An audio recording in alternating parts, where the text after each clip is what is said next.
Unmet expectations, the silent killer of relationships. Mended Light.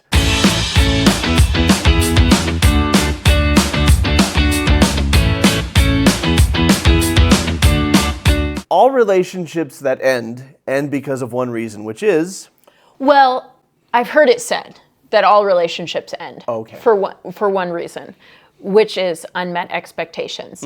And the first time I heard that, like I pondered on it for a while. At first it's like, no, there's 1,000 other reasons, you include abuse, neglect, but you have the expectation that a person won't be abusive or neglectful, for example. Right, and so I still have some, like, me and my philosophical mind, like I still have some pondering to do.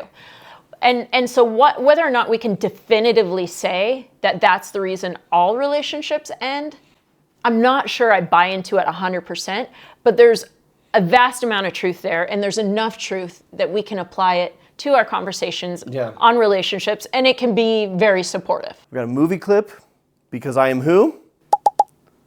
Clip. Super clip. Super clip. I'm going to get there. I'm like, it's clip something. It's Clip Man.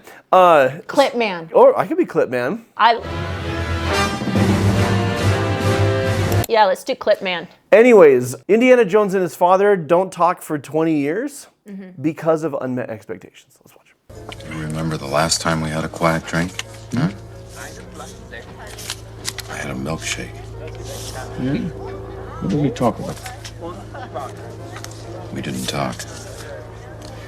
We never talked. Do I detect a rebuke? A regret. It was just the two of us, Dad. It was a lonely way to grow up. For you, too.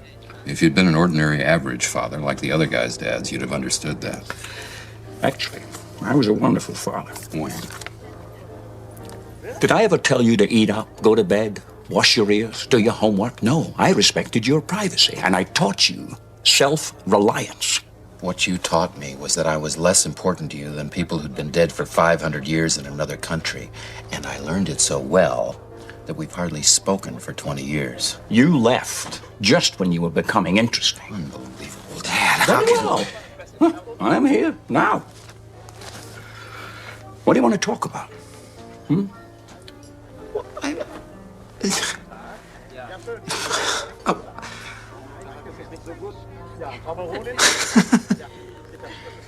I can't think of anything. Then what are you complaining about? Like, we have work to do. So much goodness there. Don't sleep on Indiana Jones and the Last Crusade. It's one of the great family reconciliation movies that there is. I didn't know there were family reconciliation movies, and let alone that it was a whole category. Oh, I've got it sub-filed in my brain. There's so many things that I could recommend. We all have different strengths. So Indiana expects his father to be, we learn at a different point in the movie that the mom passed away, and it was just the dad raising him. And Dad basically withdrew and was like, you'll figure it out. Right. And convinced himself that, well, I'm teaching him self-reliance, I'm teaching him how to be strong. Like, this is his reframe for not looking after his son and not doing what he's uncomfortable doing. Well, and you can hear Indiana saying, I felt abandoned and rejected and completely alone, and I was just a kid. And that's all valid, because Indiana expected his father to be, at least in the ballpark of his mother, nurturing, attentive, present. Well, he compared him to the other dads. Like, you would know that. If you were an ordinary, average father like the other guy's dads. Yeah. Yeah, absolutely. So there's an expectation, unmet. So Indiana leaves home at an early age and never reconnects. And there were legitimate needs, right? It was the legitimate needs that then, like, if expectation and needs were a Venn diagram, like, there's an overlap. Yeah. For sure. Right? Yeah. And then Henry expected Indiana to be interesting, which he wasn't, which is why he didn't spend time with him. And just when he's getting interesting, he leaves. And basically what the dad is communicating, but not directly saying, is it was uncomfortable and hard for me to be a solo parent. I didn't know how to be a father and a mother, so it was easier to just lose myself in work. Yeah. In fact, if you've watched the movie, there is an implication of that very thing when he thinks Indiana's dead and he says, I've lost him and I never told him anything. Like, that there are things left unsaid, that what he's saying here, this clueless routine that he's throwing up of I was a wonderful father, is a smokescreen, that he knows better.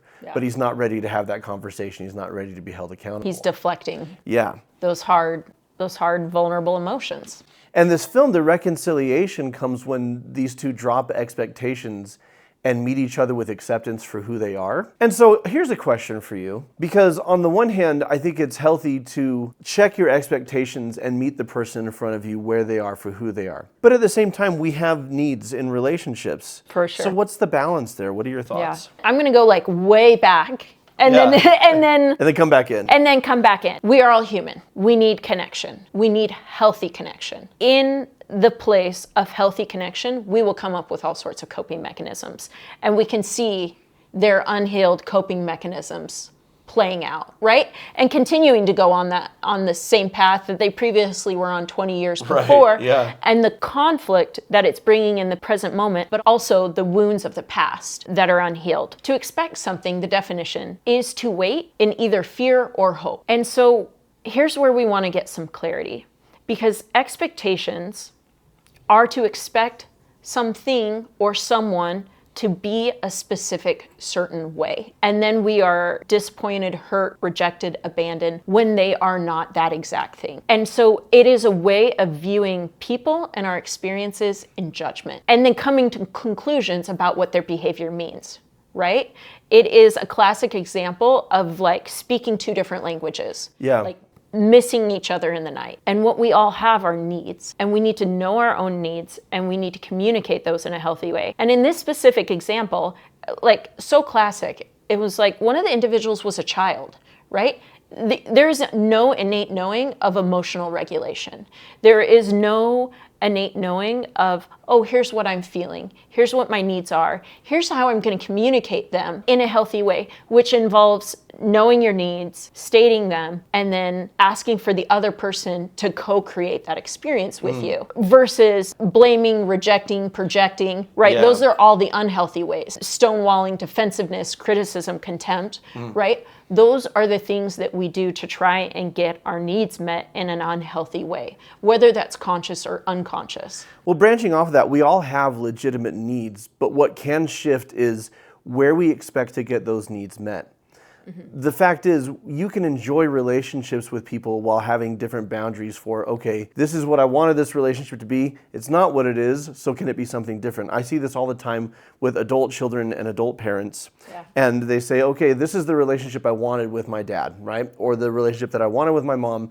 I'm not going to have it. I still have these needs, but the more I expect them to be met by this parent, the more resentment I feel towards them. A parent who hasn't walked the path to maybe be capable of meeting them in a healthy way. Right. And so releasing resentment says, I'm going to meet this parent where they are. I'm going to appreciate what is, but I still have these needs, and I'm not going to try and get them met here. I'm going to get them met with somebody else or meet them myself. And this is the journey of the Jones family, is this mutual love and acceptance for who they are, while at the same time letting go of, okay, that doesn't necessarily mean we're going to have the relationship that we always wanted to have. We're going to embrace what we do have and then fill in the gaps elsewhere. Yeah, because going back to the conversation on connection, Yeah. right? To have a safe, connected, unconditionally loving relationship, it takes both parties. Yes. Both parties have to be invested, and that has to be the goal. I think of it like a gap, right? Because we're different people. We have different needs.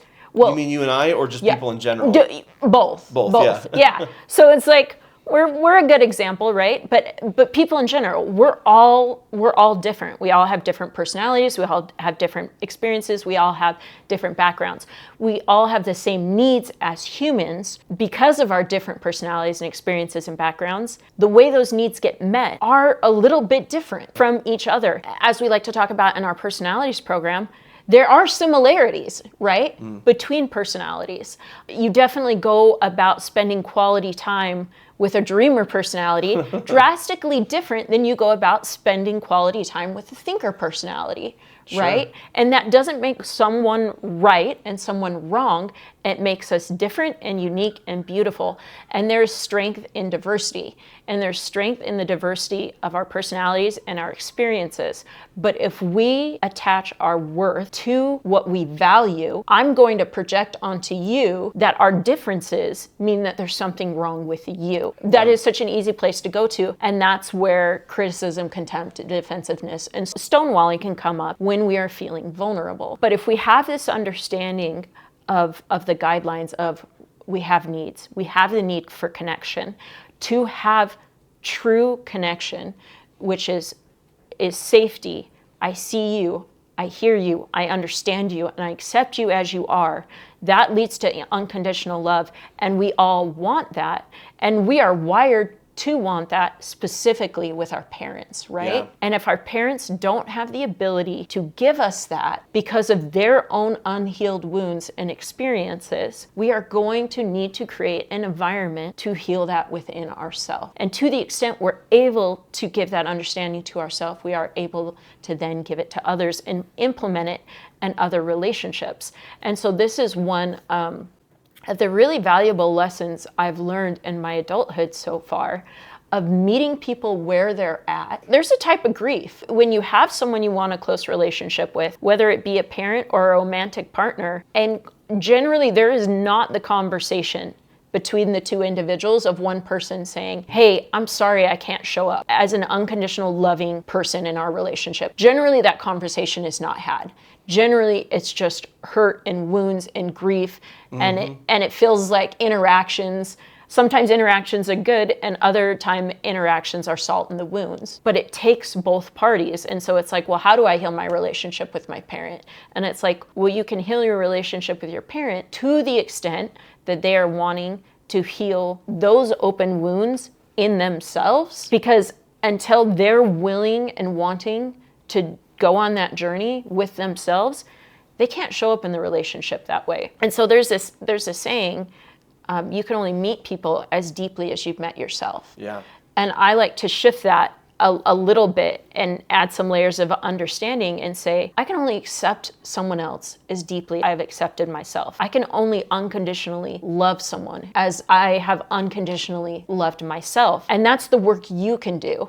And that's what you have control over. And while you have influence over your other relationships and you have influence over the people in your life, you cannot make that choice for them. It is those expectations of saying you have to show up a certain way, you have to show up for me a certain way, that is where relationships end. That's where we give our power and our joy and our fulfillment to, because unconsciously in our mind we say, well, until this person can show me the love that I want to receive, I believe I'm not lovable, I'm not good enough. It's their behavior is a reflection on me. Well, and this is why it's so important to replace expectations with intentions. You talk about relationships ending, and sometimes relationships have to end. It's not safe, right? It's not healthy. And it's not healthy and it's not supportive. You've done all the work that you can do. Right. But other times relationships can merely change form and be preserved, and the connection can still be there.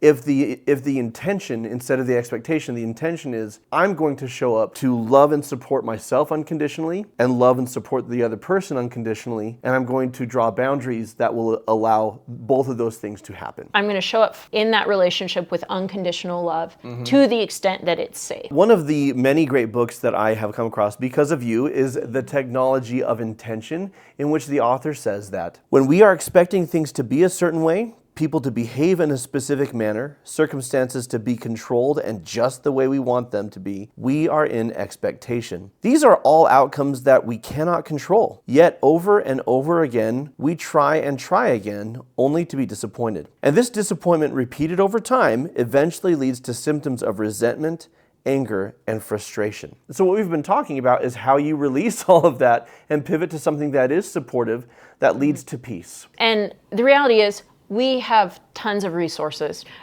talking about how to actually walk this journey, how to actually do this, how to shift your perspective and live from a place of power and choice, your own power and choice, and honoring other people's power and choice. So you can check out our membership site just for $1 if you want support doing that. But pay attention to your inner dialogue. Pay attention to where the words supposed to and should are showing up, both when you speak, but also your internal dialogue.